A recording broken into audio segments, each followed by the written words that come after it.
साहब ने कहा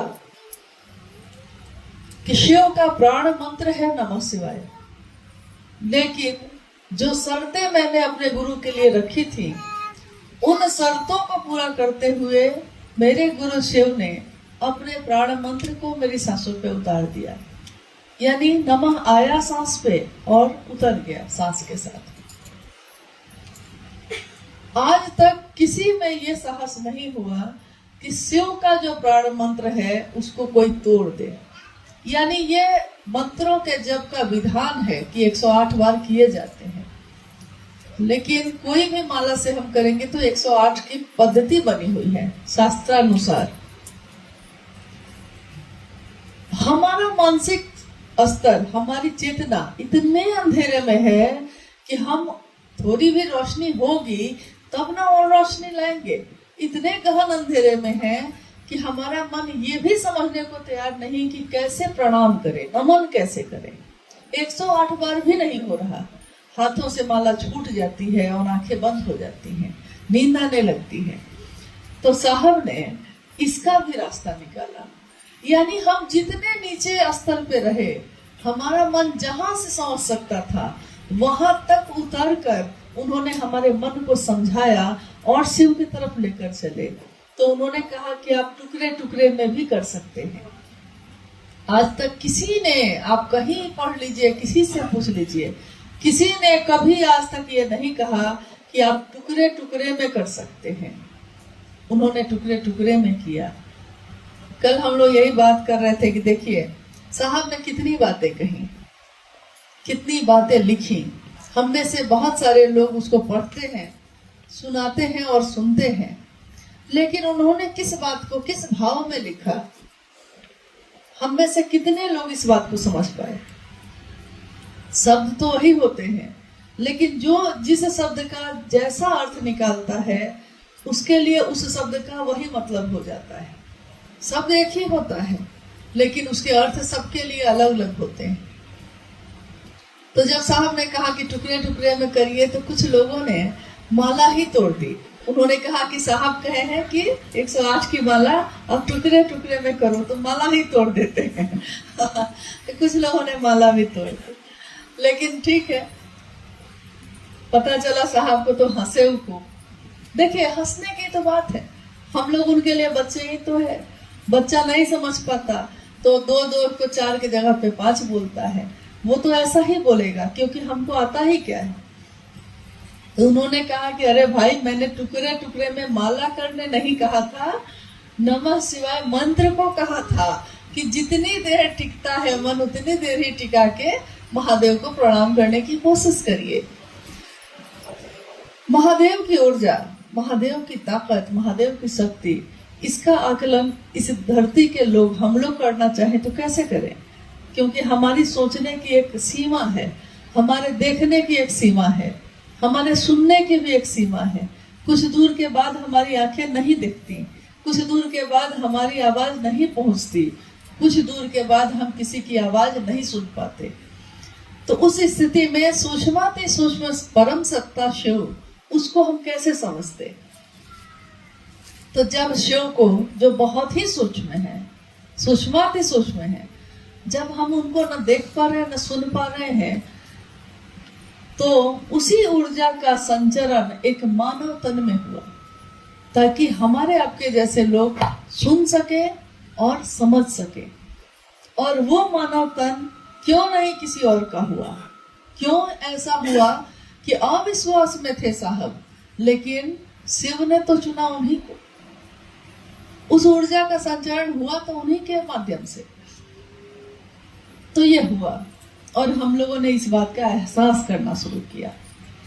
अब आने वाले समय में अभी भी जो हम लोग चल रहे हैं, हम बोलते हैं, जब साहब और दीदी के साथ उस समय बिहार के कुछ जगहों पे कार्यक्रम हुए, महोत्सव हुए, जिसमें जाने का सौभाग्य प्राप्त हुआ, तो मंच पे गुरु भाई लोग बैठकर एक भजन गा रहे थे। पहली बार मैंने इस शब्द को सुना था वहां कि स्वागत है युग पुरुष तुम्हारा, तुमने जमी पे गुरु शिव को उतारा। और भाव से भरे साहब और दीदी बैठे हैं और हम लोग का सौभाग्य उनके साथ बैठे। और गुरु भाई मंच से ये भजन गा रहे हैं। तो मेरे मन में जो समय आया कि ये युग पुरुष कह रहे हैं साहब को, और स्वागत कर रहे हैं उनका कि तुमने जमीन पे गुरु शिव को उतारा। यानी हम आज ये बात नहीं कर रहे हैं, ये तो मुझसे भी पहले से जो शिव से साहब के माध्यम से बने, ये तो उनकी भी भावना वही है, आज हमारी भावना भी वही है कि हम उनका स्वागत करने की कोशिश करते हैं कि उन्होंने शिव को जमीन पे उतार दिया। बहुत पहले कहानियों में कभी हमने सुना कि माँ गंगा का जब अवतरण हुआ, माँ गंगा जब धरती पे आई तो राजा भगीरथ ने कितनी तपस्या की, बड़ी मुश्किल से। पूरी कहानी सबको ज्यादातर सुनते ही हैं अपने घरों में। बड़ी मुश्किल से, बहुत कठिन तपस्या के बाद गंगा उतरी। लेकिन गंगा उतरी तो उसके पीछे भी बात हुई कि गंगा का वेग इतना है कि ये धरती उसको बर्दाश्त नहीं कर सकेगी। इतनी तेजी से जो उतरेगा, इतने वेग और इतने प्रवाह के साथ जो उतरेगा, उसका भार, उसका तेज ये धरती बर्दाश्त नहीं कर पा रही थी, नहीं करती, पूरी धरती खत्म हो जाती। तो वो महादेव के पास गए और महादेव ने उनकी प्रार्थना सुनकर माँ गंगा को अपनी जटाओं में लपेट लिया। कहानी यही कहती है, किसी न किसी ने तो ये लिखा होगा, किसी ने किसी को सुनाया होगा। जटाओं में लपेट लिया, यानी एक गंगा का वेग ये धरती बर्दाश्त नहीं कर सकती थी, और सीधे शिव का वेग कैसे बर्दाश्त करती। कभी हम लोग सोचे इस पे कि एक नदी माँ गंगा जिनको हम कहते हैं, उनका प्रवाह इतना तेज है कि वो धरती बर्दाश्त नहीं करती, खत्म हो जाती, और उनको जटाओं में से उन्हें लपेट लिया। और जिसने सीधे शिव को ही जमीन पे उतारने की बात कही, और कोई आराधना नहीं, कोई तपस्या नहीं, कोई साधना मंत्रों का जप नहीं, मात्र भाव। क्योंकि ये सारे कर्म कांड करके भी अगर भाव शामिल नहीं है तो सारी चीजें व्यर्थ हैं। हम सारा आयोजन कर दें, हम सारी सजावट कर दें, लेकिन अगर मेरे मन में आपके लिए प्रेम नहीं है तो सारी सजावट व्यर्थ है। किसी पत्नी से कहिए, पूछिए कि अगर उसका पति उसको, मान लीजिए वो कहती है कि पति तो प्रेम करता है, उसके लिए घर बनवा दे, गहनों से लाद दे, कपड़े ही कपड़े दे दे, सारा सुख सुविधा दे दे, और पति का भाव नहीं दे, उस पत्नी के लिए उन चीजों का क्या मोल है, उस सजावट का क्या मोल। यानी कोई भी रिश्ता जब होता है तो उसमें भाव अगर नहीं है तो सारी चीजें व्यर्थ हैं। साहब ने यही तो किया, खड़े हो गए इस विचार पे कि शिव मेरे हैं, तो पूरी दुनिया इधर से उधर हो गई, घर बाहर के लोग इधर से उधर हो गए, लेकिन वो एक जगह खड़े हो गए तो हो गए। उन्होंने रास्ता नहीं बदला, उन्होंने शिव के लिए किसी से समझौता नहीं किया, बाकी चीजों में किया, लेकिन महादेव के लिए नहीं किया। और हम आप क्या समझते हैं कि यही ना साहब जो दुबले पतले से हैं, यही ना जो कुर्ता पजामा पहन के बैठे हैं, यही ना जो पान खा रहे हैं। कोई ला दिया पान तो साहब खा लिए, गुरु भाई गुरु बहन कोई ला दिए हैं तो साहब खा रहे हैं, तो यही ना साहब। यही कभी उस नंबरदार ने भी सोचा था, वही ना महादेव जो मेरे मंदिर में रहता है, जो मेरे गांव में रहता है। और जैसे ही सोचा तो नदी में डूबने लगा। अघोरी ने कहा कि रे अपने शिव को छोड़, मेरे शिव को देख।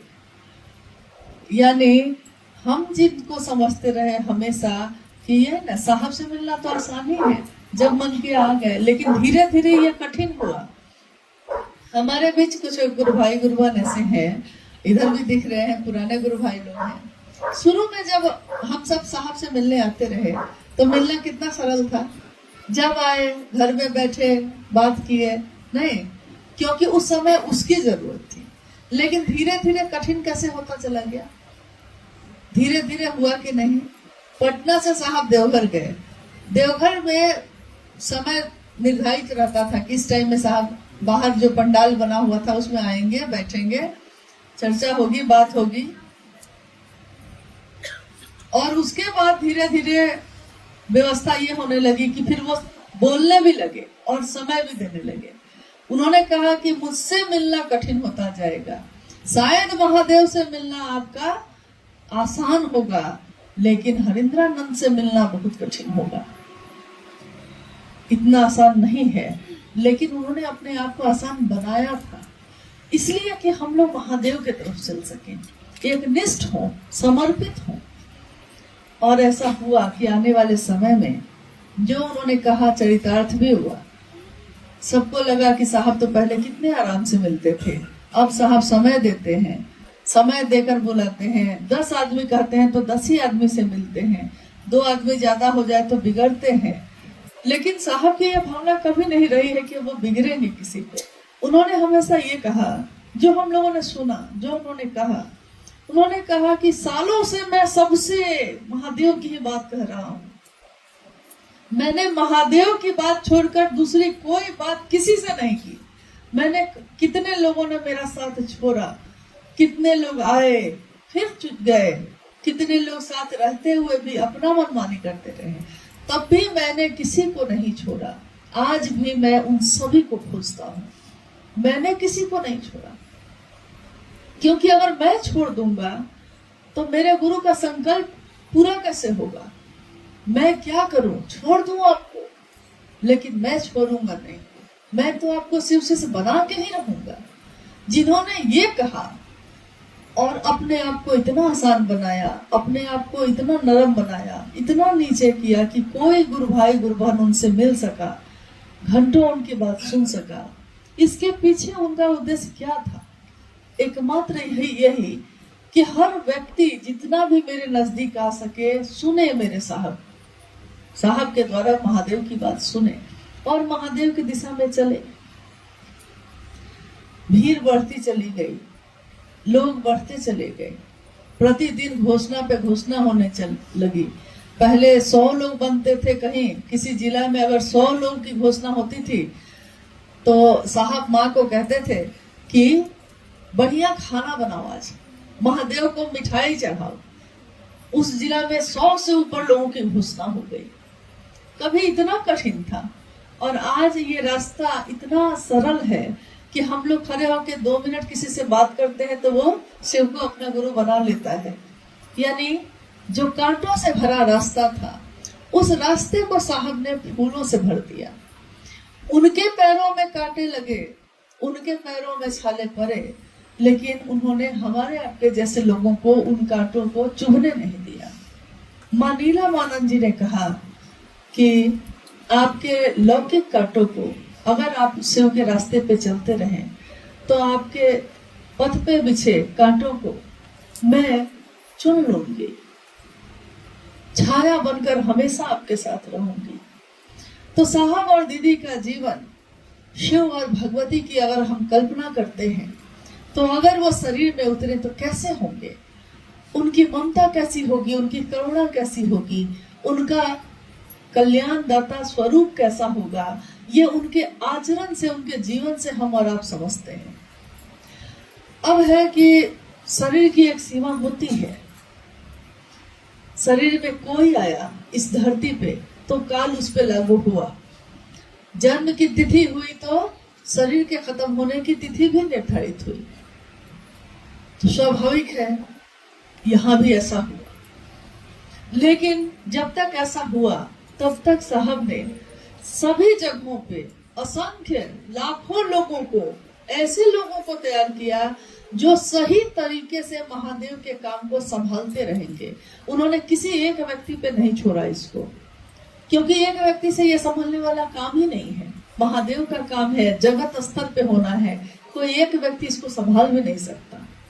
महादेव की दया है, साहब का आशीर्वाद है कि असंख्य गुरु भाई गुरु बहन आज जहाँ भी हैं, बहुत अच्छे मन से, जो साहब ने चाहा, निस्वार्थ मन से, बिना किसी कामना के, महादेव आप हमको क्या दीजिएगा क्या नहीं दीजिएगा, इस पे तो मुझको लगता है बहुत लोग सोचते भी नहीं पहले। लेकिन हम लोग सोचते थे कि महादेव को गुरु बनाया है तो क्या मिला, लेकिन कुछ वर्ष क्या बीते, ठीक है, कुछ लोगों के लिए मोहब्बत तिजारत बनी, लेकिन कुछ लोगों के लिए, बहुतों के लिए ये मोहब्बत बनी, एक मजहब बना, एक धर्म ये बना। धर्म मतलब हिंदू मुस्लिम सिख ईसाई नहीं होता।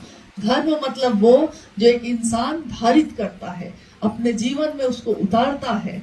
तो शिव की शिष्यता आज हम सबों के लिए वही चीज है, हम अपने जीवन में धारित करते हैं, और जैसे जैसे हम ये करते हैं हम सब एक हो गए। बहुत पहले की एक बात है, मुझको लगता है 2006 या 7 की बात है। पटना में 4A/60 एक क्वार्टर था जिसमें साहब रहते थे। आप में से शायद कुछ गुरु भाई गुरु बहन उसमें आए होंगे जरूर। आप में से आए हैं? बेली रोड में जो था, तो शाम की चर्चा होती थी वहाँ। शाम की चर्चा में आसपास के जिले के भी कुछ लोग शामिल होते थे, गुरु भाई गुरु बहन। एक दिन एक गुरु भाई ने पूछा साहब से, संजोग से मैं भी बैठी थी वहां। उस गुरु भाई ने पूछा, पटना के गुरु भाई थे, उन्होंने साहब से पूछा